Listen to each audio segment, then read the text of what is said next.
नमस्कार, Sridevi classes YouTube channel पर एक बार फिर आपका स्वागत है। हमारी प्लेलिस्ट पावर इलेक्ट्रॉनिक्स में आज इलेक्ट्रिकल यूटिलाइजेशन के एक विषय डाइलेक्ट्रिक हीटिंग को समझते हैं और जानते हैं कि किस प्रकार हाई फ्रीक्वेंसी की आरएफ या रेडियो वेव्स किसी नॉन कंडक्टिव डाइलेक्ट्रिक मटेरियल को पूरे वॉल्यूम में यूनिफॉर्म हीटिंग कर देती है और उसकी न्यूमरस एप्लीकेशंस हैं फूड और प्लास्टिक इंडस्ट्री में। तो सभी कुछ जानते हैं, शुरू करते हैं आज की वीडियो। डाइलेक्ट्रिक हीटिंग को रेडियो फ्रीक्वेंसी हीटिंग या इलेक्ट्रॉनिक हीटिंग भी कहते हैं। किसी इंसुलेटिंग मटेरियल को, जैसे लकड़ी, प्लास्टिक, हड्डियां या सेरेमिक, जिन्हें किसी दूसरे तरीके से गर्म करना बहुत मुश्किल था, उसे हम दो मेटेलिक प्लेट्स या इलेक्ट्रोड्स के बीच में रखकर प्लेटों पर हाई फ्रीक्वेंसी का strong electrostatic alternating field apply करते हैं। तो स्ट्रॉन्ग अल्टरनेटिंग इलेक्ट्रिक फील्ड में हमारे डाइलेक्ट्रिक इंसुलेटिंग मटेरियल के एटॉमिक स्ट्रक्चर में पोलराइजेशन होता है और वो लगातार डिफॉर्म होते हैं, रोटेट होते हैं, और ऐसी प्रक्रियाओं में इंटर एटॉमिक फ्रिक्शन से हीट प्रोड्यूस हो जाती है। हम स्ट्रॉन्ग अल्टरनेटिंग जो इलेक्ट्रोस्टैटिक फील्ड है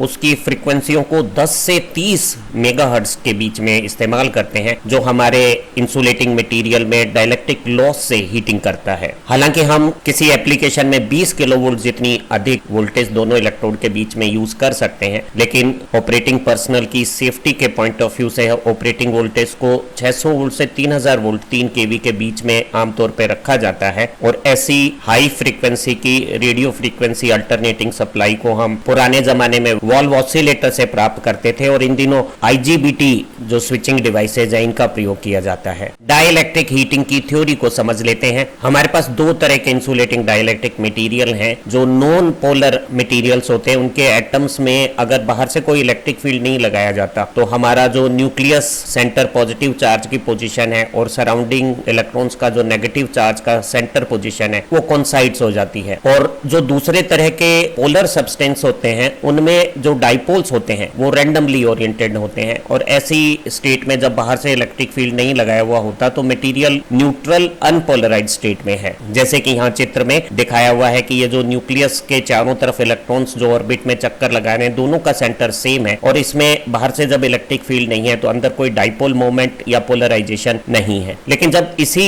सब्सटेंस को हम इलेक्ट्रिक इफेक्ट में रखते हैं तो हमारा जो ऑर्बिटल इलेक्ट्रॉन का जो ऑर्बिटल मूवमेंट है वो थोड़ा इसेंट्रिक हो जाएगा और न्यूक्लियस के सेंटर से हमारे इलेक्ट्रॉन के मूवमेंट का सेंटर फिजिकली डिस्प्लेस हो जाएगा, और इस तरह से हम कहते हैं कि मटेरियल के अंदर डाइपोल की फॉर्मेशंस हो जाएगी। और एक स्ट्रॉन्ग एक्सटर्नल इलेक्ट्रिक फील्ड के इन्फ्लुएंस में सारे डाइपोल अपने मोमेंट्स को एक्सटर्नल इलेक्ट्रिक फील्ड की डायरेक्शन में अलाइन कर लेते हैं और मटेरियल के अंदर के सरफेस पे एक तरफ नेगेटिव चार्ज का इफेक्ट और एक तरफ पॉजिटिव चार्ज का इफेक्ट जनरेट हो जाएगा। जितना अधिक हमारा एक्सटर्नल अप्लाइड इलेक्ट्रिक फील्ड होगा उतना ही अधिक ये पोलराइजेशन का अमाउंट होगा। अगर ये कोई पोलर सब्सटेंस होगा तो उसमें जो डाइपोल्स का अलाइनमेंट है वो बहुत अधिक पोलराइजेशन पैदा करेगा, और ऐसे पदार्थों की रिलेटिव परमिटिविटी पोलराइजेशन का जो इंडेक्स है वो भी अधिक होगा। एक पोलर सब्सटेंस को जिसमें इलेक्ट्रिक डाइपोल बने हुए हैं उसे अगर एक दो प्लेटों के बीच में बने हुए स्ट्रॉन्ग इलेक्ट्रिक फील्ड में रखते हैं तो सारे डाइपोल्स अपने डाइपोल मोमेंट को इलेक्ट्रिक फील्ड की डायरेक्शन में अलाइन कर लेंगे। उनके डाइपोल मोमेंट का नेगेटिव चार्ज तो यहाँ पॉजिटिव चार्ज प्लेट के पास और पॉजिटिव चार्ज की पोजीशन नेगेटिव चार्ज प्लेट की तरफ हो जाएगी, और ये जो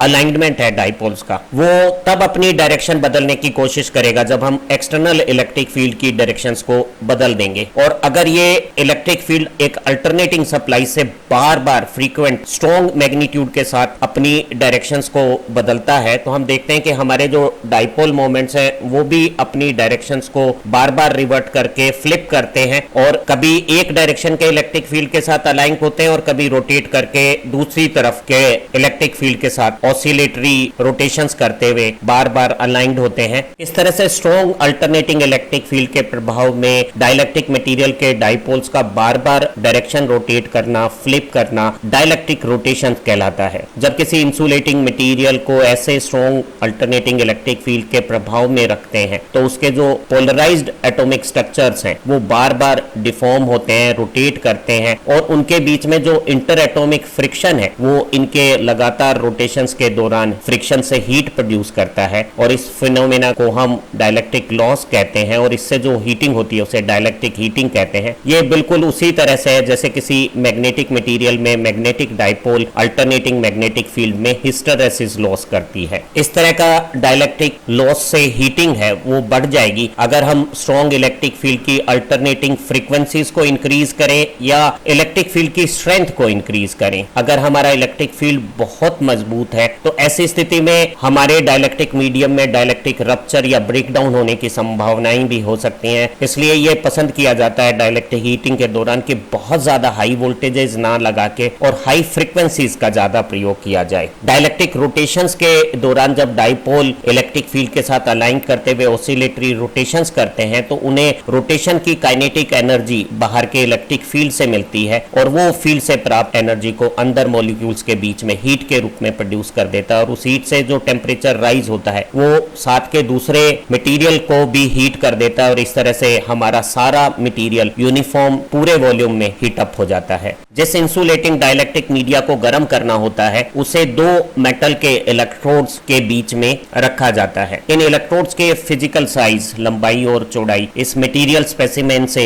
ज्यादा रखी जाती है और इनके बीच में चौड़ाई मटेरियल के मोटाई के बराबर रखी जाती है। बीच में कोई एयर गैप वगैरह नहीं रखा जाता और इस पूरे सेटअप को इन इलेक्ट्रोड्स के अक्रॉस एक हाई फ्रीक्वेंसी और हाई वोल्टेज के रेडियो फ्रीक्वेंसी जनरेटर से सप्लाई दे दी जाती है। हम इस हीटिंग सेटअप को एक पैरेलल प्लेट कैपेसिटर जैसा मान सकते हैं और समझ सकते हैं कि रेडियो फ्रीक्वेंसी डाइलेक्ट्रिक हीटिंग है वो इस इम्परफेक्ट डाइलेक्ट्रिक मटेरियल में जो डाइलेक्ट्रिक लॉसेज हो रहे हैं उसके कारण है और जो मटेरियल के अंदर पूरे वॉल्यूम में यूनिफॉर्म हीटिंग हो रही है वो इस कैपेसिटर के डाइलेक्ट्रिक लॉसेज हैं। थियोरेटिकली एक आइडियल कैपेसिटर में जब हम वोल्टेज अप्लाई करते हैं अल्टरनेटिंग तो उसका करंट वोल्टेज से एग्जैक्ट 90 डिग्री क्वाड्रेचर लीड करता हुआ होता है और ऐसी स्थिति में ये वोल्टलेस रिएक्टिव करंट वोल्टेज के बढ़ते समय यहाँ डाइलेक्ट्रिक मटेरियल में एनर्जी को स्टोर करता है और घटती वोल्टेज के समय वही इलेक्ट्रोस्टैटिक फील्ड में स्टोर्ड एनर्जी रिलीज हो जाती है और बिना किसी लॉसेस के वोल्टेज के साथ इस करंट का फ्लो समझा जाता है। लेकिन प्रैक्टिकली डाइलेक्ट्रिक लॉसेस वाले इस सेटअप में जो एक्चुअल करंट है वो वोल्टेज से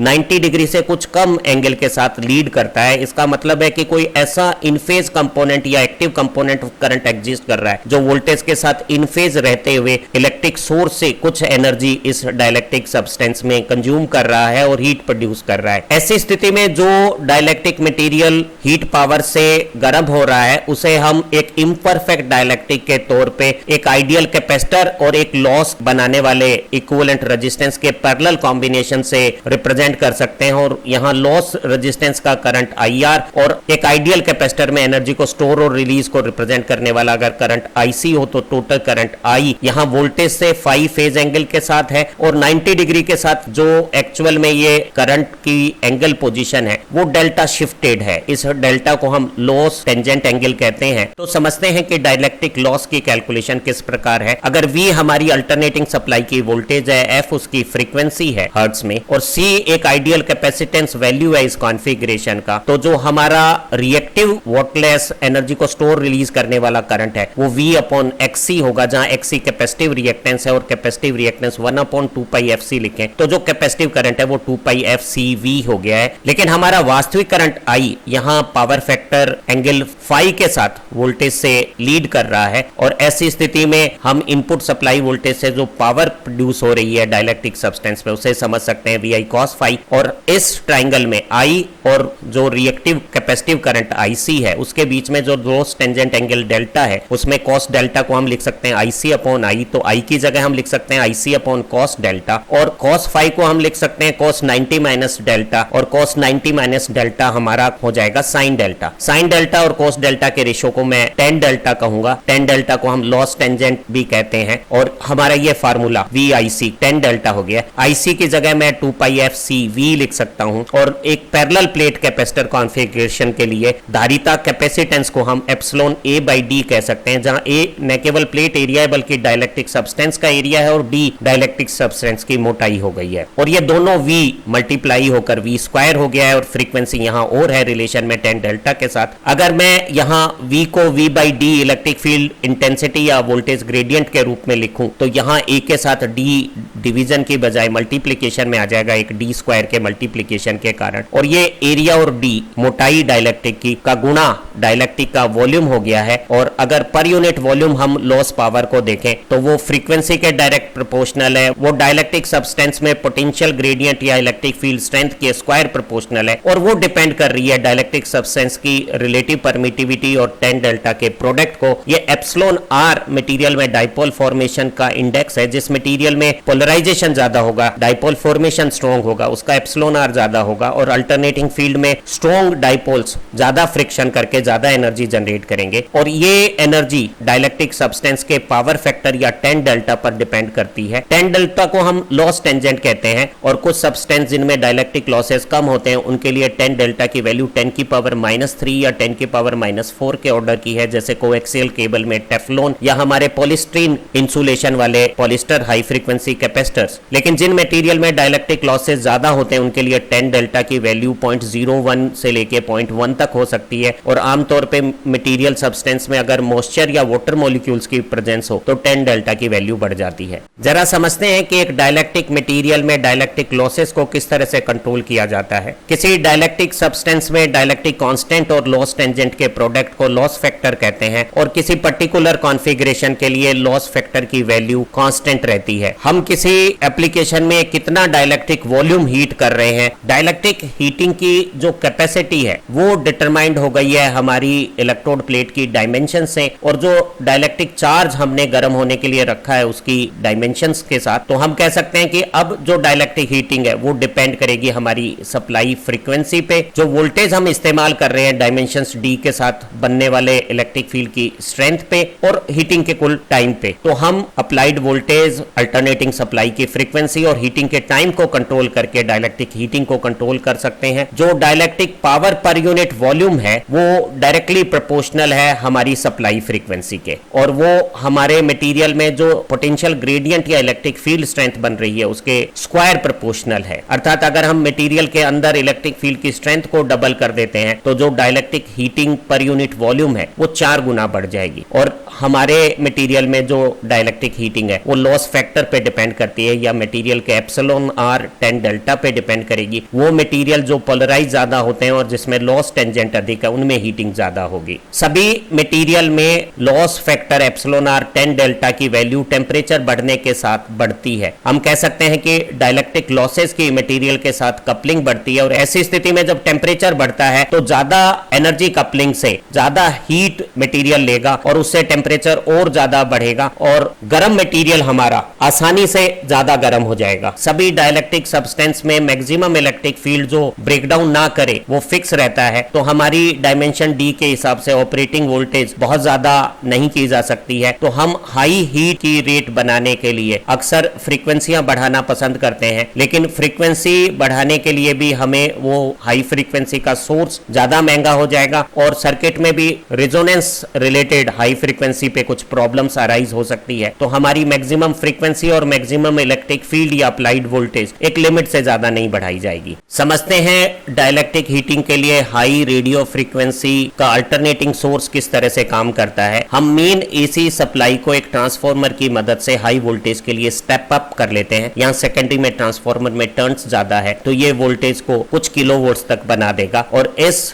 हाई एसी वोल्टेज को हम एक ब्रिज रेक्टिफायर की मदद से डीसी में बदल लेते हैं। आउटपुट डीसी को इस एलसी फिल्टर की मदद से रिपल फ्री कर लिया जाता है और ripple free high DC voltage को एक आरएफ ऑसिलेटर सर्किट में भेजा जाता है, जहां हाई रेडियो फ्रीक्वेंसी पे आईजीबीटी में स्विचिंग से या इलेक्ट्रॉनिक वॉल्व्स से हम रेडियो फ्रीक्वेंसी जनरेट कर लेते हैं जो 1 मेगाहर्ट्ज जितनी फ्रीक्वेंसी या उससे भी अधिक हो सकती है। उसे यहाँ सब्सटेंस के दोनों तरफ जो मेटेलिक इलेक्ट्रोड है उन पर लगाया जाता है। और अल्टरनेटिंग इलेक्ट्रिक फील्ड में मटेरियल के अंदर डाइपोल के ऑसिलेशन से इंसुलेटिंग सब्सटेंस बिना किसी हीट ट्रांसफर के मटेरियल के अंदर खुद की अपनी हीटिंग से गर्म हो जाता है। एक efficient effective trouble free dielectric heating के लिए जो चार्ज सब्सटेंस है हमारा वो इलेक्ट्रोड के साथ सीधे संपर्क में होना चाहिए। दोनों के बीच में एयर गैप अगर होगा तो वहां एक स्ट्रॉन्ग इलेक्ट्रिक फील्ड से रप्चरिंग और अनड्यू लॉसेज और ब्रेकडाउन्स की प्रॉब्लम्स होगी। हमें मटेरियल के अंदर एक यूनिफॉर्म इलेक्ट्रिक फील्ड बनाना चाहिए तो प्लेटों के बीच का सेपरेशन कम होना चाहिए, प्लेटों की लंबाई और चौड़ाई अधिक होनी चाहिए और प्लेट की डायमेंशंस हमारे चार्ज प्रोडक्ट से अधिक होनी चाहिए ताकि साइड से हमें किसी भी प्रकार के कोरोना या आर्किंग इफेक्ट्स ना मिले। हम सप्लाई वोल्टेज के मैग्नीट्यूड को भी लिमिट्स में रखेंगे ताकि यहाँ स्ट्रॉन्ग इलेक्ट्रिक फील्ड से डाइलेक्ट्रिक ब्रेकडाउन वगैरह ना हो। और हम समझ सकते हैं कि हमारा जो डाइलेक्ट्रिक लॉस पावर है वो सप्लाई वोल्टेज के स्क्वायर प्रोपोर्शनल है। दुगनी वोल्टेज पे ये 4 गुना हो जाएगा। ये हमारी सप्लाई फ्रीक्वेंसी के डायरेक्ट प्रोपोर्शनल है। अगर हम फ्रीक्वेंसी को 10 गुना ज्यादा कर देंगे तो हमारी लॉस की अमाउंट भी 10 गुना ज्यादा हो जाएगी। ये किसी गिवन वोल्टेज के लिए प्लेट की क्रॉस सेक्शन एरिया के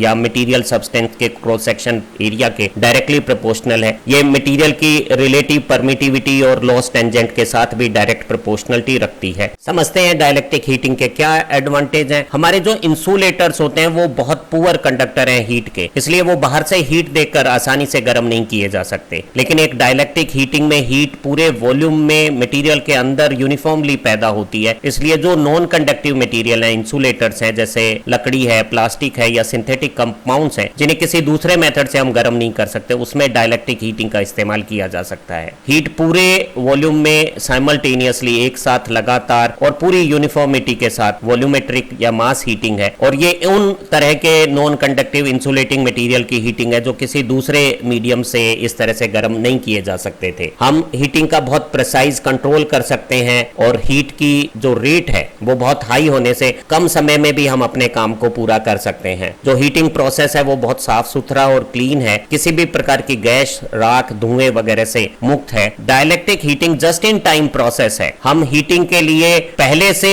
कोई प्रिपरेशन टाइम की आवश्यकता नहीं है, किसी भी प्रकार के एनर्जी वेस्टेज की या ट्रीटमेंट साइकिल की जरूरत नहीं है। हम अपने डाइलेक्ट्रिक सेट को टर्न ऑन करके तुरंत हीटिंग को शुरू कर सकते हैं और ऑफ करके हमारे किसी भी पावर लॉसेस होने वालों को रोक सकते हैं। तो ये तत्काल होने वाली एनर्जी एफिशिएंट हीटिंग कही जा सकती है। डाइलेक्ट्रिक हीटिंग के डिसएडवांटेज की बात करते हैं। हम केवल उन मटेरियल्स को जिनमें डाइलेक्ट्रिक लॉस फैक्टर अधिक है उन्हें ही गर्म कर सकते हैं। कंडक्टर को इस तरह से गर्म नहीं किया जा सकता। जो हीट के लिए ट्रांसपेरेंट है या रिफ्लेक्टिव मटेरियल है वो भी गर्म नहीं किए जा सकते हैं। डाइलेक्ट्रिक हीटिंग के जो इक्विपमेंट्स हैं, खासतौर से जो IGBT स्विचिंग डिवाइसेज हैं, उनकी कॉस्ट बहुत ज्यादा है। तो इस मेथड का इस्तेमाल हम केवल वहां करते हैं जहां दूसरे कोई हीटिंग मेथड इम्प्रैक्टिकल हैं या स्लो ज्यादा है। डाइलेक्ट्रिक हीटिंग सीधे मटेरियल में होती है, हीट ट्रांसफर लॉसेज नहीं होते, लेकिन हमारा जो सोर्स है वो एनर्जी कन्वर्जन के इस प्रोसेस में जब हाई फ्रीक्वेंसी बनाता है तो उसके अपने इंटरनल लॉसेज काफी हैं, इसलिए ओवरऑल एफिशिएंसी इस तरह के प्रोसेस की बहुत ज्यादा नहीं है। हमारे रेडियो फ्रीक्वेंसी सोर्सेज सराउंडिंग में रेडियो इंटरफेरेंस भी पैदा करते हैं। डाइलेक्ट्रिक हीटिंग में हमारे पास मैक्सिमम वोल्टेज और मैक्सिमम फ्रीक्वेंसी जो हम इस्तेमाल कर सकते हैं उनकी लिमिट्स हैं। हम बिना लिमिट्स के इन्हें लगातार बढ़ाएंगे तो हमारे डाइलेक्ट्रिक सब्सटेंस में ब्रेकडाउन हो सकता है या फ्रीक्वेंसी की इंक्रीज से हमारे सर्किट में रेजोनेंट की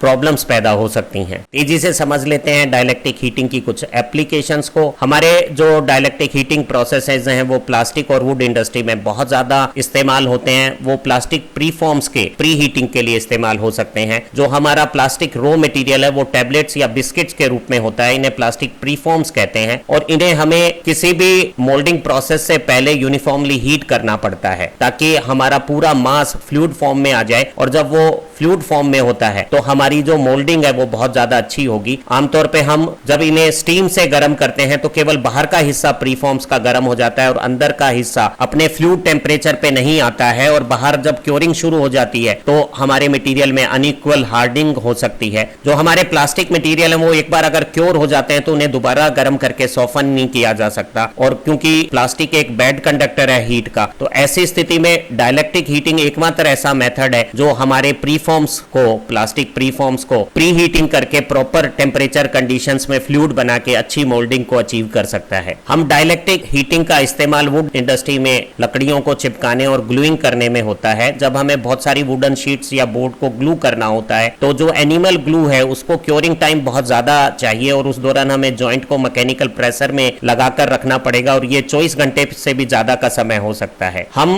क्योरिंग और मैकेनिकल प्रेशर के टाइम को घटा सकते हैं अगर अगर डाइलेक्ट्रिक हीटिंग का इस्तेमाल करें और उससे हमें बोर्ड्स के बीच में जो एडेजन है वो भी बेटर और सिक्योर्ड मिलेगा, क्योंकि जो वुड ग्लू है उसका डाइलेक्ट्रिक कांस्टेंट और लॉस फैक्टर अधिक होने के कारण वुड बिना गर्म हुए, बिना अपना मॉइस्चर खत्म किए हुए, सिर्फ ग्लू को गर्म करके जल्दी से हार्डनिंग और क्योरिंग कर देगी और हमारा जो एडेजन है वो ज्यादा सिक्योर और स्ट्रॉन्ग जल्दी कम समय में प्राप्त हो जाएगा। मेटल कास्टिंग के लिए जो फाउंड्री का वर्क होता है उसमें फाउंड्री कोर में थर्मोसेटिंग रेजिन्स को हम कोर बाइंडर्स के तौर पे इस्तेमाल करते हैं और इनकी रेजिन्स की क्योरिंग के लिए हम डाइलेक्ट्रिक हीटिंग का इस्तेमाल करते हैं। डाइलेक्ट्रिक हीटिंग की मदद से हम थर्मोसेटिंग रेजिन में पॉलीमराइजेशन टेम्परेचर जल्दी से प्राप्त कर लेते हैं और उससे हमारे core binder almost instantly set हो जाते हैं। डायाथर्मी में हम डाइलेक्ट्रिक हीटिंग का इस्तेमाल टिश्यूज और बोन्स जो बॉडी के हैं उन्हें किसी पेन या डिजीज से मुक्त करने के ट्रीटमेंट के लिए इस्तेमाल करते हैं। हम डाइलेक्ट्रिक हीटिंग का इस्तेमाल स्टरलाइजेशन में कर सकते हैं और उसकी मदद से हम सर्जरी बैंडेज हैं, अब्जॉर्प्शन कॉटन्स हैं, स्टरलाइज गेजेस हैं और इंस्ट्रूमेंट्स हैं उनके स्टरलाइजेशन को कर सकते हैं। हम टेक्सटाइल इंडस्ट्री में डाइलेक्ट्रिक हीटिंग का इस्तेमाल अलग अलग टेक्सटाइल फाइबर के ड्राइंग प्रोसेस के पर्पजेस के लिए करते हैं। हम डाइलेक्ट्रिक हीटिंग का इस्तेमाल इलेक्ट्रॉनिक सीविंग में करते हैं जिसमें हम प्लास्टिक शीट्स को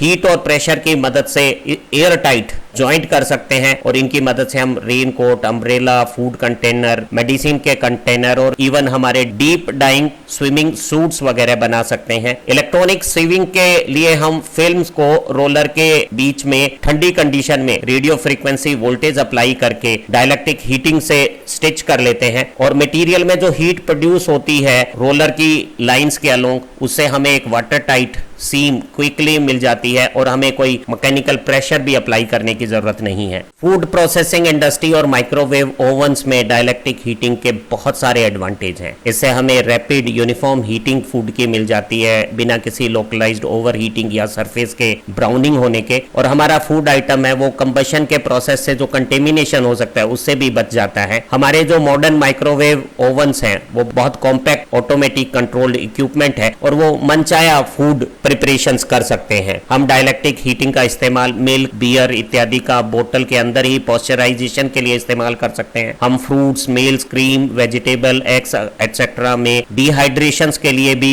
डाइलेक्ट्रिक हीटिंग का इस्तेमाल कर सकते हैं। हम फूड को कुक कर सकते हैं बिना उसकी आउटर शेल को रिमूव किए हुए। हम फ्रोजन फूड को डिफ्रोस्ट कर सकते हैं। हम डाइलेक्ट्रिक हीटिंग की मदद से जो हमारे फूड आइटम्स हैं उनमें इंसेक्ट और पेस्ट को डैमेज कर सकते हैं, मटेरियल को डिसइंफेक्शन और डैमेज से बचा सकते हैं और डाइलेक्ट्रिक हीटिंग के दौरान हमारा जो प्रोडक्ट है उसमें फ्लेवर भी बना रहता है। एक एग्जाम ओरिएंटेड बात के साथ आज की वीडियो को समाप्त करते हैं। इंडक्शन हीटिंग और डाइलेक्ट्रिक में डिफरेंसेस समझ लेते हैं। जो इंडक्शन हीटिंग है वो हाई फ्रीक्वेंसी के मैग्नेटिक फील्ड में मटेरियल में जो एडी करंट से हीटिंग होती है उसे कहते हैं, जबकि डाइलेक्ट्रिक हीटिंग एक स्ट्रॉन्ग इलेक्ट्रिक फील्ड के डाइपोल पोलराइजेशन के रिवर्सल से मटेरियल के अंदर पैदा होती है। जो इंडक्शन हीटिंग के लिए हम फ्रीक्वेंसीज इस्तेमाल करते हैं वो 2 किलोहर्ट्ज से 500 किलोहर्ट्ज हो सकती है। वहीं डाइलेक्ट्रिक हीटिंग के लिए फ्रीक्वेंसियां काफी अधिक 1 से 50 मेगाहर्ट्ज हैं। इंडक्शन हीटिंग एक कंडक्टर की सरफेस हीटिंग है, जबकि डाइलेक्ट्रिक हीटिंग एक इंसुलेटर की वॉल्यूम हीटिंग है। हम इंडक्शन हीटिंग में एक strong magnetic field high frequency का इस्तेमाल करते हैं जिसे हम हाई मैग्नीट्यूड के करंट के साथ कम वोल्टेज पे ही बना लेते हैं, जबकि डाइलेक्ट्रिक हीटिंग के लिए हम एक स्ट्रॉन्ग इलेक्ट्रिक फील्ड को बहुत अधिक वोल्टेजेस के साथ बनाते हैं और प्रोसेस में करंट की रिक्वायरमेंट कम है। जो हमारा इंडक्शन कुकर है वो एक इंडक्शन हीटिंग का एग्जांपल है, जबकि माइक्रोवेव ओवन है वो एक डाइलेक्ट्रिक हीटिंग का एग्जांपल है। जो इक्विपमेंट और टेक्नोलॉजी इन्वॉल्वमेंट है वो डाइलेक्ट्रिक हीटिंग की इंडक्शन हीटिंग से ज्यादा महंगी है। आज की इस